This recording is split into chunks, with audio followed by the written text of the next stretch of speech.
Supreme court को मैं धन्यवाद देता हूं कि आपने सवर्णों को दर्द को समझा। भारतीय जनता पार्टी द्वारा अमित शाह मोदी जी द्वारा जो ऑर्डिनेंस लाया गया था, यूजीसी बिल, काला कानून, उस पर आज सुप्रीम कोर्ट ने रोक लगा दिया और 19 मार्च तक इस पर रोक लगा दिया गया। मैं धन्यवाद देता हूं न्यायालय का, मैं न्यायालय का सम्मान करता हूं कि देश में अभी कानून बचा हुआ है। शिक्षा जैसे संस्थान पे यूजीसी को नोटिस किया गया, कमीशन को, और 19 तारीख तक जवाब मांगा गया। अभी मेरे पास ऑर्डर का कॉपी नहीं आया है। ये 4 बजे के करीब में मेरे पास ऑर्डर का कॉपी आ जाएगा। ऑर्डर का कॉपी देखने के बाद मैं बताऊंगा कि यूजीसी को, कमीशन को, सुप्रीम कोर्ट न्यायालय ने किन किन मुद्दों पे जवाब मांगा है, नोटिस किया है, और रात्रि को 8 बजे आकर आप लोगों के बीच में सारी जानकारी उपलब्ध कराऊंगा। लेकिन हम न्यायालय का सम्मान करते हैं। स्वर्ण समाज, हमने घोषणा कर रखा था, विशाल भैया ठीक बोल रहे हैं ना, ये विशाल भैया हुए हमारे मित्र, दानापुर क्लब के मालिक हुए। यहां पर शादी विवाह का फंक्शन होता है इस क्लब में, मेरे बड़े अच्छे मित्रों में आते हैं। तो हमने घोषणा कर रखा था 1 तारीख को महापंचायत, 1 फरवरी को गांधी मैदान में, और लगभग 60 से 70 हजार टेलीफोनिक फोन 2 दिन के अंदर आया था। लोगों का उल्लास, स्वर्ण समाज के लोगों का, भूमिहार समाज का, ब्राह्मण समाज का, ललाजी समाज का, क्षत्रिय मंच का, परशुराम मंच का, पहली बार ऐसा लग रहा था कि अगर 1 तारीख तक सुप्रीम कोर्ट का आदेश नहीं आता कि वो पटना में ऐतिहासिक हो जाता। जिस तरह टेलीफोनिक लोग मुझे कर रहे थे और जिस तरह सोशल आईडी पर लोगों ने पोस्ट किया था, मैं धन्यवाद देता हूं बिहार और अपने देश के स्वर्ण समाज के सभी नेताओं का। मैं सभी को दिल से धन्यवाद देता हूं। इसी तरह अपने हक का आवाज उठाते रहिएगा। लड़ने का आदत आदी है, हम लोग लड़ते रहेंगे। और मैं धन्यवाद उनको भी देना चाहता हूं, स्वर्ण समाज के एमपी और सांसद और विधायक का। आप लोग भी इसी तरह चुप रहिएगा। स्वर्ण समाज के सभी लोगों ने देखा है कि कौन क्या बोला है। सदन में जाकर सो जाइए, क्या जरूरत है, क्या जरूरत है हमारी आवाज उठाने का। आप खुश है ना, आप एमपी हो गए, आप विधायक हो गए, आप खुश रहिए। मेरा काउंटर हो जाए, 35 करोड़ लोगों का हत्या हो जाए, इससे आपको क्या मतलब है? आपकी खुशी होगी, आपके बच्चे अमेरिका पढ़े, आपके बच्चे जापान पढ़े, गरीब के बच्चों से तो आपको मतलब है नहीं। लेकिन मैं इसके लिए अपने ही समाज के, स्वर्ण समाज के लोगों को कहता हूं, इसकी भी गलती आप ही लोग करते हैं। ऐसे लोगों को सदन में चुन के भेजते हैं कि जो आपकी आवाज तक नहीं उठा पाते हैं। 5 साल बीतने में टाइम नहीं लगेगा। ऐसे लोगों से सावधान हो जाइए जो अपने स्वार्थ में अंधे हो चुके हैं। और 5वें साल बदल देना है, वैसे लोग बोलना है जो शेर की तरह दहाड़ करे, जरूरत पड़ने पर ये सांसद बने और विधायक बने तो रिजाइन करने का भी दम रखे। भारत में स्वर्ण समाज को मिटाने वाले, इस बिल को बनाने वाले, शिक्षा जैसे संस्थान पे सुदामा और कृष्ण को, मित्रता को कलंकित करने वाले स्वर्ण समाज के लोग आपको कभी माफ नहीं करेंगे। ये चीज हम लोग अपने मन में रखेंगे। और ऑर्डिनेंस पढ़ने के बाद, सुप्रीम कोर्ट का ऑर्डिनेंस, अगर बीच में अगर कोई भी फैसला हमारे विपक्ष में आता है तो हमें शांत नहीं रहना है। जिस तरह आप लोगों ने एकता का परिचय दिया है, हर जगह संगठित होइए, हर जगह लोगों के बीच में रहिए। हमें किसी के घर से मतलब नहीं है, लेकिन हमारे घर को कोई कमजोर करेगा तो फिर हम लोग बोलेंगे ही ना, हम लोग चुप नहीं रहेंगे।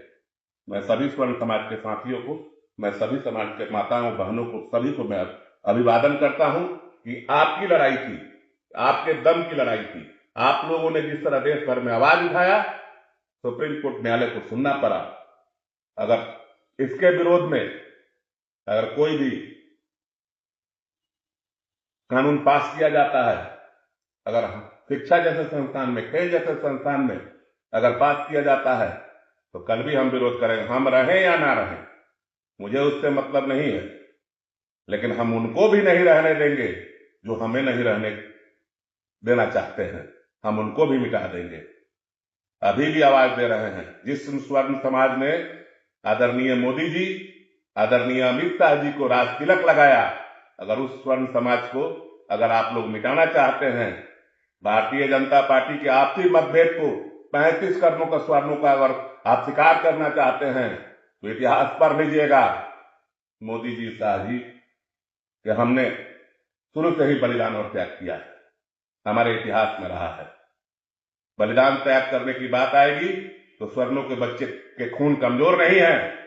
अगर हम हिंदुस्तान के लिए लड़ सकते हैं तो अपने अधिकार के लिए भी लड़ सकते हैं। हमें अब कोई अधिकार से वंचित करेगा तो हम जरूर देश के हर कोने में हम लोग फैले हुए हैं। हमारे भाई इतने स्वर्ण समाज के मजबूत हैं कि अपनी आवाज के लिए, अपने समाज के लिए, अपने बेटियों के लिए, अपने बच्चों के लिए वो जरूर आपका विरोध करेंगे। फिर आपको भारतीय जनता पार्टी के उन नेताओं को मैं कहना चाहूंगा कि हमारे स्वर्ण समाज के बच्चों से छेड़खानी ना करें। अगर ये छेड़खानी करेंगे तो अभी हम लोग जिंदा हैं, ठीक है, वो एमपी और विधायक आपकी अधीनता स्वीकार करते हैं, लेकिन बहुत सारे ऐसे लोग हैं स्वर्ण समाज में कि जो आपके विरोध में भी जाकर हम लोग बलिदान और त्याग समझते हैं। अगर अब आप हम लोग कमजोर पड़ जाएंगे तो खुद को मिटाने का क्षमता रखते हैं, और देश में इतनी स्वर्ण समाज के लोग देह में आग लगा लेंगे, ट्रेन के आगे कट के मर जाएंगे कि आप लोग का कलेजा डोल जाएगा। और जरूरत पड़ने पे अगर नहीं माने तो लड़ाइयां भी लड़ेंगे, फिर तलवारें उठेगी और फिर हम लोग लड़ेंगे आपसे। स्वर्ण समाज को मिटाने की भूल मत कीजिएगा।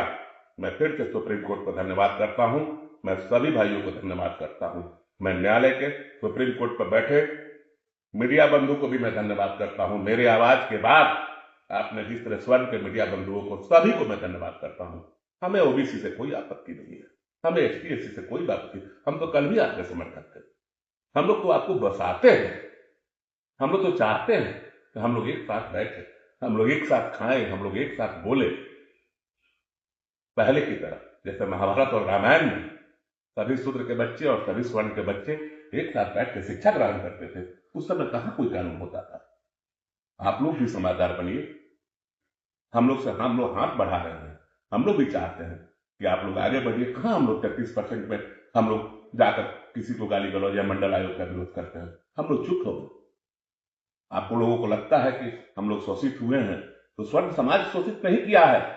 देश में अंग्रेजों ने राज किया, देश में बाबर राज किया, देश में बहुत सारे लोग राज किए, उन लोगों ने आपको शोषित किया था। इसकी जिम्मेवारी आप हम लोग को देंगे। हम लोग तो आपके लिए लड़े, हम लोग तो आपको हिंदुस्तान में बचाएं, हम लोग तो देश के लिए लड़े। और इसको आप लोग किस ढंग से पेश कर रहे हैं। सोशल आईडी पे कुछ यूट्यूबर है जो अपने आप को बहुत तेज समझ रहे हैं। तेज मत समझिए, हमको अनपढ़ कह रहे हैं। अरे कभी बैठिएगा, आपको मालूम नहीं है ड्यू के प्रोडक्ट है हम। 99 में केएमसी कॉलेज के प्रेसिडेंट रहे हैं।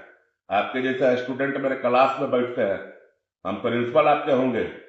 एगो है यूट्यूबर, इसको भैया लिख के अनपढ़ कहता है। अरे तुम्हारे जैसा लोग को बैठ के पढ़ा देंगे, आना कभी मेरे पास।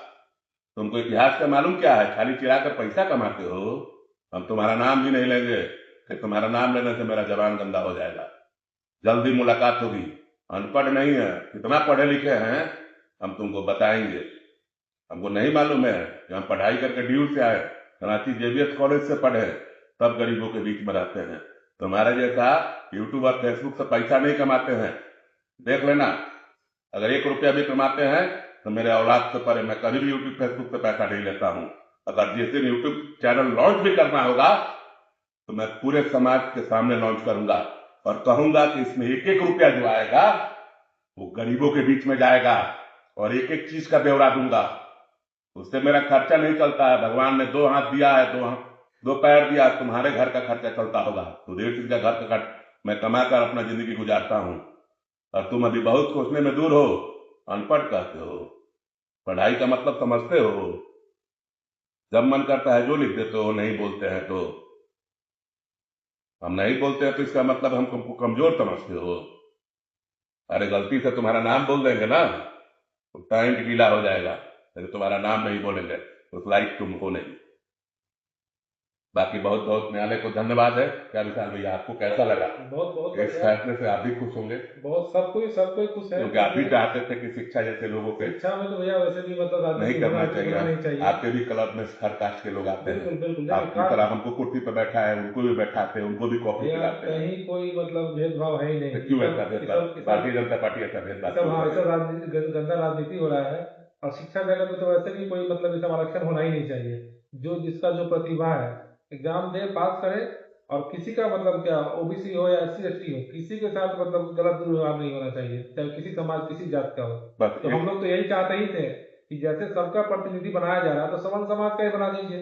छात्र मतलब छात्र, शिक्षा मतलब शिक्षा, उसमें कोई गंदी राजनीति नहीं आनी चाहिए। बिल्कुल और बिल्कुल विशाल कोर्ट जी, की तरफ से जो भी आदेश आया उसका हम लोग सम्मान करते हैं, सम्मान करते हैं और धन्यवाद धन्यवाद देते देते हैं हैं। अपने साथियों को, बिल्कुल स्वर्ण बिल्कुल साथियों को। स्वर्ण साथी ही नहीं, हमको लगता है कि ओबीसी के भी बच्चे भी भैया, अंदर से बहुत सपोर्ट कर रहे थे हम छात्र लोगों को का। ये सब से कोई मतलब नहीं, ये सब राजनीति हाँ, हो रहा ये है, छात्र बोले छात्र है। ओबीसी के बच्चे भी हमारे समर्थन कर सब रहे साथ बैठता थे। है, मैंने खाता देखा है, कि कभी भी किसी पढ़ता है। किसी भी यादव के बच्चे को मैंने नहीं देखा कि वो लाइव आकर चाहे कुछ आकर बोले। कुछ चंद लोग जो हैं ना भैया, सब नेता सभी लोग लोग अंदर भैया। अंदर सब सपोर्ट, क्योंकि वो ST SC का मुकदमा जो है, आप बताइए विशाल भैया, पढ़ाई पीरियड पे अगर ST SC जैसे मुकदमा हो जाता है, वो लड़का जेल चला जाता है, तो उसको कहाँ से निकाल पूरा दिया, चौपट करेक्टर सर्टिफिकेट को मिलेगा? पूरा उसके चौपट हो जीवन गया को उसका। बर्बाद किया जाता है। बच्चियां स्कूल में पढ़ने जाती हैं, अगर कोई गंदा कमेंट करता है और बच्चियां उनका जवाब देती हैं, बच्चियां उनको उल्टा बोल देती हैं, तो इसका मतलब कुछ तो मुकदमा कर दिया जाएगा। बिल्कुल। तो क्या करेंगे स्वर्ण की बच्चियां, क्या करेंगे स्वर्ण अब के भैया बच्चे? हम लोग भी कॉलेज में पढ़े, कहाँ आज तक ऐसा कोई जात पात एक तो रूम में समझ में रहते नहीं थे। आया मुझे कि आज कौन क्या जात मुझे है। आज भी याद है कि हम लोग भैया रांची पढ़ते थे, रास्ता प्रसाद आजाद जी के लॉज में, जो राजद के MLC हुआ करते थे। मैं उसी लॉज में रहकर लालू राबड़ी ब्लॉक बना कर रखे थे। सर हमको बहुत मानते थे। हम लोग 8 लड़के एक रूम में रहते थे, बड़ा लॉज था। उसमें हरिजन के भी बच्चे थे, उसमें यादव के भी बच्चे थे, हम भी थे, भूमिहार समाज के भी बच्चे थे। कहाँ हम लोग कभी कुछ लेके वो लोग आया तो हम लोग खाते थे। शिक्षा पढ़ते वक्त तो ऐसा होता ही नहीं था। ये तो हमको लगता है कि भैया ये राजनीतिक गति करते हैं ना भैया। आपका तो भैया एक नारा भी है, जो साथ है वही जात है। हाँ, जो जो अपने साथ है वही जात है। वही जात है। और हम लोग भाई इस चीज को नहीं मानते हैं। प्लीज आप लोग भी मत मानिए, नेताओं से दूर रहिए। मैं फिर से ओबीसी के बच्चों से, ST SC के बच्चों से, स्वर्ण के बच्चों से, बस इन नेताओं के बात पर ध्यान मत दीजिए। ये आपके अधिकार नहीं दिला रहे हैं, ये आपके भाईचारे को खत्म करा रहे अलग अलग हैं, डिवाइड अलग एंड रूल, अलग करा रहे हैं। डिवाइड एंड रूल क्या करना लगता है चाहते कि हैं। अलग होने से हम मजबूत हो जाएंगे? हिंदुस्तान कमजोर होगा। आखिर 100% से 85% लोगों को समाप्त किया जाता है, तो फिर लड़ना तो आपको है, लड़िएगा लड़ाई। भारत पाकिस्तान का लड़ाई होता है तो जाइए ना, लड़िए। हम कहाँ मना करते हैं? सबसे ज्यादा स्वर्गों का लाश आता है। कहाँ आप लोग भी तो आते हैं दुख में। आप लोग कहाँ कहते हैं कि नहीं ऐसा नहीं होना चाहिए? EVS जैसे कानून पर 10% मिला है, उसको आप कर दीजिए। पूरी तरह से हम लोग अधिकारी नहीं हुए। मोदी जी और अमित शाह जी स्वर्ण के ST SC के बच्चों को मैं मांग करता हूं सरकार से कि आपको आर्थिक रूप से सर्वे करा लीजिए। अगर ST SC के बच्चे अगर कमजोर है तो उनको जमीन दान कीजिए, बिल्कुल। सरकारी जमीन को दान कीजिए। जितने लोग सरकारी जमीन को आप विधायक और MP को दे रहे हैं, तो क्यों नहीं ST SC को बच्चों को दिया जाए भैया? जो बिल्कुल गरीब है उनको दे देना चाहिए। सरकार को यह फैसला करना चाहिए। क्यों नहीं करेगा? विधायक MP को देने के लिए आपको 2-2 कट्ठा जमीन है, ऑफिसर को देने के लिए इतनी बड़ी कोठी है, आपको रहने के लिए 50 बीघा में कोठी चाहिए। लेकिन स्वर्ण को बच्चों ST SC के बच्चों को 1 कट्ठा जमीन नहीं दे सकते हैं? सर्वे करा लीजिए, जातीय सर्वे करा सकते हैं, तो क्यों नहीं आर्थिक सर्वे करा सकते हैं? आर्थिक आधार में आर्थिक आधार कर दीजिए ना भैया, हम लोग तैयार हैं। क्या मिलने वाला है? किसी का हक नहीं छीना किसी का हक नहीं छीना जाए। मैं तो उन लोगों का भी समर्थक हूं। क्यों? होना चाहिए ना। अगर होना चाहिए तो ST SC के बच्चे आप लोग मांग कीजिए ना कि आर्थिक आधार पर सर्वे कराकर हमें भी जमीन मिलना चाहिए, जिस तरह विधायक और MP को मिलता है। वो स्वर्ण के विधायक को, चाहे ST SC के विधायक को, चाहे OBC के, कोई भी विधायक MP जो है 2 कट्ठा के नीचे पटना में नहीं रहता है, 2 बीघा के नीचे। दिल्ली में जाइएगा तो 4-4 बीघा में रहता है कोई भी विधायक। और फिर से वो फ्लैट का किराया हम लोग नहीं दे पाते हैं, चाहे वो स्वर्ण के बच्चे हो चाहे OBC के बच्चे हैं। मंत्री का किराया है 1800 रुपया। बताइए, 1800 रुपया फ्लाइट का मंत्री का किराया है। फ्लाइट पर चढ़ते हैं, ट्रेन पर चढ़ते हैं। इस चीजों को खत्म कर दीजिए, खत्म कर दीजिए सबके लिए। इस फंड को खत्म कर दीजिए। मंत्री विधायक ST SC को, चाहे स्वर्ण को हो चाहे OBC को, इसको खत्म कर दीजिए। उनको सुविधा देना बंद कर दीजिए, उनको भी आम आदमी की तरह दीजिए, तब लगेगा मोदी जी कि आप देश के बारे में सोचते हैं, तो अपने खाइएगा खीर, हम लोग को खिलाइएगा आलूआ, तो आप स्वार्थी है। आप जाते हैं तो 10 लाख का फूल बंटवा लेते हैं, उसमें से 10 रुपया काट के दे दीजिए एसटीएसी को।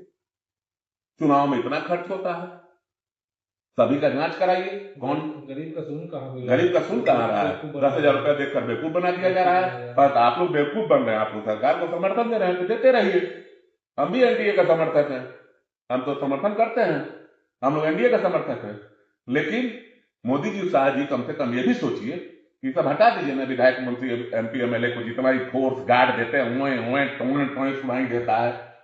अरे उनको भी आम आदमी की तरह चलने दीजिए। देखिए हाफ पैंट पहन के अकेले बैठे हैं, कहाँ राइफल बंदूक गार्ड बड़ी गार्ड लेकर हम लोग बैठे हुए हैं। लेकिन वो जब आएंगे तो टोए हमारा पूरा मोहल्ला गूंज जाएगा।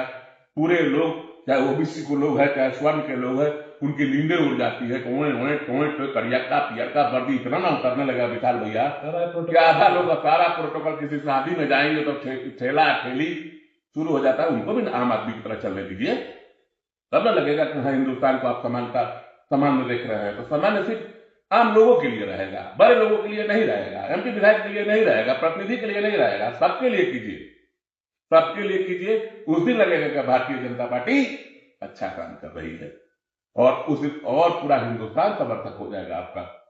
अरे खुद कीजिएगा तो 2 लाख होंगे प्रतिनिधि, जहां पर 140 करोड़ का समर्थन लेना है तो 2 लाख को आम आदमी बना दीजिए, तब ना लगेगा। मोदी जी आप भी रहिए किसी अच्छे फ्लैट में, अमित शाह जी को रखिए, छोटा छोटा फ्लैट बताइए, जितने बड़े बड़े कोठी जो बने हुए हैं मंत्री विधायक के लिए, तो सबको छोटा करा दीजिए, सबको 2-2 रूम दीजिए, तब ये समानता हो गया। समानता ये नहीं हुआ, समानता का मतलब ये होता है आप समानता लाइए। तो हेलीकॉप्टर से चलना है, फ्लाइट से जाना है, तो कभी कोई मर जा रहा है, तो कभी कोई मर जा रहा है। ट्रेन का रिजर्वेशन में भी आप आरक्षण दे दिए, समझ में नहीं आता है। लेकिन मैं फिर से सुप्रीम कोर्ट को भी हम लोग धन्यवाद देते हैं।